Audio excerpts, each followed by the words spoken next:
آپ جانتے ہیں یہ یہاں پر ہونے والی زیادہ تر چیزوں کی سب سے بڑی وجہ ہے. تو جہاں تک میں جانتا ہوں یہاں پر 2 یونیورسٹیز ہیں اس ملک میں جو کہ پڑھا رہی ہیں قرآنی علوم اور احادیث کے علوم. یہ دونوں یہاں پڑھائے جاتے ہیں. میں یہاں بیٹھے لوگوں کو بتانا چاہتا ہوں وہ ان کلاسوں میں جا سکتے ہیں چاہے وہ پارٹ ٹائم جائیں یا وہ فل ٹائم جائیں.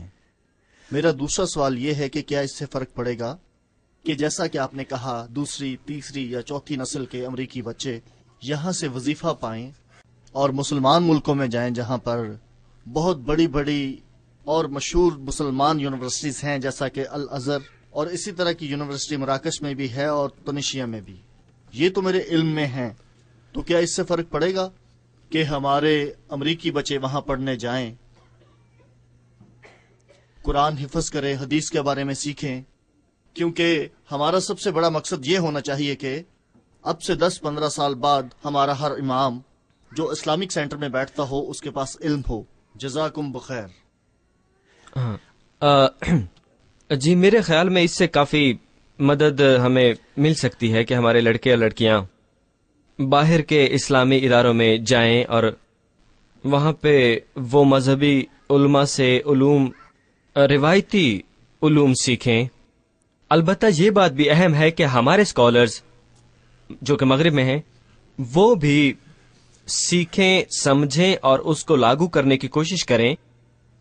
جدید طریقہ علوم یعنی کہ جدید علوم، وہ جدید ترین طریقہ علوم کو سمجھیں اور جو بھی جدت آئی ہے علوم میں اس کو سیکھیں.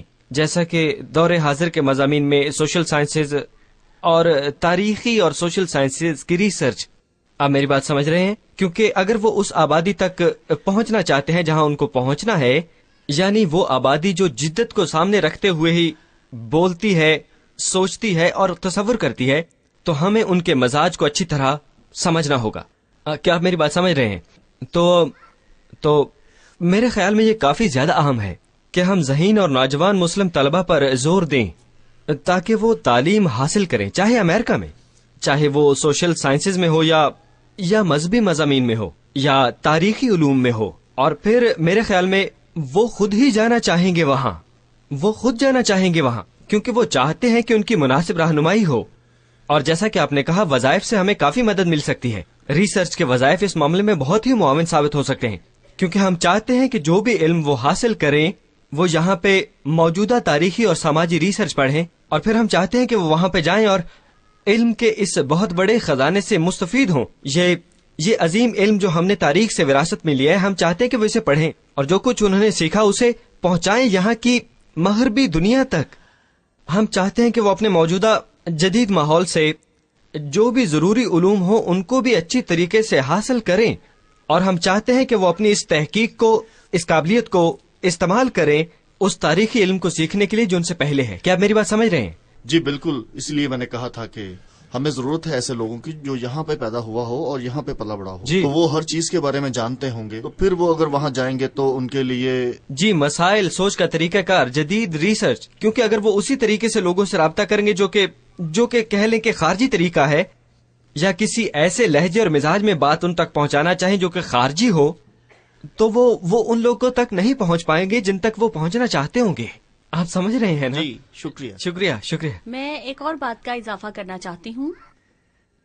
میں وعدہ کرتی ہوں کہ میں جلدی ختم کروں گی، کیونکہ جب جیفری بھائی بات کر رہے تھے تو کہہ رہے تھے کہ ہماری لڑکیاں اور لڑکے، اور جب وہ بھائی بات کر رہے تھے تو انہوں نے بات کی صرف مردوں کی. سبحان اللہ، سب سے اہم بات یہ ہے کہ عورتوں کو تعلیم دی جائے. عورتیں ہی بچوں کی سب سے پہلی استاد ہوتی ہیں. اگر عورتوں کے پاس علم نہیں ہوگا اور عورتوں کے پاس تربیت نہیں ہوگی تو بچوں کے لیے تعلیم حاصل کرنا بہت ہی دشوار ہو جائے گا. ہم نے مردوں کو تعلیم دینے پر بہت توجہ دے لی ہے، اب وقت ہے کہ ہم عورتوں کی تعلیم پر بھی توجہ دیں.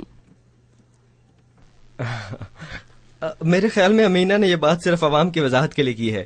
میرے خیال میں عربی میں مرد کا صیغہ جینیاتی صیغہ ہے جو دونوں مرد اور عورت کے لیے استعمال کیا جاتا ہے، اور میں سمجھتا ہوں کہ یہی بات شاید وہ کرنا چاہ رہے تھے. تو مگر باقی ساری عوام کے لیے، تاکہ کسی کو کوئی غلط فہمی نہ ہو.